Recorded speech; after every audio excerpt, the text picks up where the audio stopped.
एक मिनिट. तू माझा कितीही जवळचा मित्र असलास ना, तरी माझ्या बाबाची चेष्टा मस्करी मी अजिबात खपून घेणार नाही हं. ते जे काही करतात ना, ते माझ्या भल्यासाठी करतात. आणि ह्यावर माझी पूर्ण श्रद्धा आहे. कळलं ना? हाय, मी संजीवनी. माझं ना नेहमी असंच होते.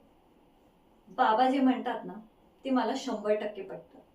पण जीव मात्र मित्र-मैत्रिणीच्या घोळक्यात रमतो. मलाही वाटतं मित्र-मैत्रिणीसोबत शॉपिंगला जावं, सिनेमाला जावं, धमाल मस्ती करावी. पण मग बाबा जे लॉजिकली समजवतात ना, ते देखील मला योग्य वाटतं. म्हणजे आपल्या जगण्याचा निर्णय आहे ना, तो आपला आपणच घ्यावा की मग मोठ्यांचं ऐकावं? काही कळतच नाही बाई. म्हणजे माझा ना खूप गोंधळ उडून जातो. मग काय, मी आशेने बाबांकडे जाते आणि तो फक्त स्माईल करतो. हा, म्हणजे नंतर छान समजावून सांगतो आणि मग शाबास देखील म्हणतो. त्याची हीच शाबासकी माझ्यासाठी मास्टर सोल्युशनच आहे. पण असं कुठवर मी बाबांचं बोट धरून चालणार? कधीतरी नवऱ्याचा हात धरून मला सासरी जावंच लागेल.